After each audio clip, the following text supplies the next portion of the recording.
नाज़रीन उकाड़ा से खबर शामिल करते हैं जहां पर एक मासूम बच्चे को कुत्ते ने काट डाला है।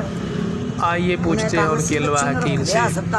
शरबत ਵੇਖਦੇ ਟੀਕੇ ਲਾਤੇ ਟਾਂਕੇ ਲਾਤੇ ਲਓ ਜੀ ਲੈ ਜਾਓ ਇੱਕ 3 ਦਿਨਾਂ ਬਾਅਦ ਟੀਕਾ ਲਵਾਓ ਇੱਕ 7 ਦਿਨਾਂ ਬਾਅਦ ਆਣ ਕੇ ਤੋਂ ਟੀਕਾ ਲਵਾਓ ਕੁੜੀ ਦਾ ਖੂਨ ਨਹੀਂ ਰੁਕਦਾ ਨਾਲ ਪੈਸੇ ਵੀ ਮੰਗਦੇ 150 ਮੈਂ ਦੇ ਹੱਥੀ ਦਿੱਤੇ 140 ਰੁਪਏ ਅਕਸਰੇ ਦੇ ਮੈਂ ਨਾਲ ਗਈ ਟਾਂਕੇ ਲੱਗੇ ਉਹ ਟਾਂਕੇ ਨਸ਼ੇ ਦੇ ਟੀਕੇ ਲੱਗੇ ਨੇ ਉਕਾੜੇ ਕੀ ਨਾਮ ਕੀ ਬੱਚੇ ਦੇ ਭਾਜੀ?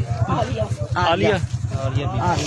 ਤੁਸੀਂ ਕਿੱਥੇ ਗਏ ਜੇ ਲੈ ਗਏ ਜੀ ਅਸੀਂ ਉੱਥੇ ਨਹੀਂ ਇੱਥੇ ਨਾਲੇ ਨਾਲਾ ਕਿੱਥੇ ਲੈ ਗਏ? ਕੀ ਕਿਹਾ ਉਹਨਾਂ ਨੇ ਉਹਨਾਂ ਤੁਹਾਨੂੰ? ਨੇ ਸਾਨੂੰ ਕਿਹਾ ਜੀ ਇਹਨੂੰ ਲੈ ਜਾਓ ਤਾਂ ਉਹ ਕਾੜੇ ਲੈ ਜਾਓ। ਗੱਲ ਵੀ ਨਹੀਂ ਸੀ ਕਾੜੇ ਵਾਲਿਆਂ ਨੇ ਵੀ ਸਾਡੀ ਗੱਲ ਨਹੀਂ ਸੁਣੀ ਤੇ ਉਹਨਾਂ ਘਰ ਭੇਜ ਦਿੱਤਾ ਸਾਨੂੰ। ਟਾਂਕੇ ਤੇ ਉਹਨਾਂ ਨੇ ਵੈਕਸੀਨ ਵਗੈਰਾ ਦੀ ਗੱਡੀ ਦਾ ਖਰਚਾ ਕਰਕੇ ਵੈਕਸੀਨ ਵਗੈਰਾ ਨਹੀਂ ਲਗਾਈ ਕੁਛ ਤੁਸੀਂ? ਵੀ ਨਹੀਂ ਜੀ ਲਗਾਇਆ ਕਿਸੇ ਨੇ ਕੋਈ ਹਸਪੀਟਲ ਕਿਸੇ ਨੇ?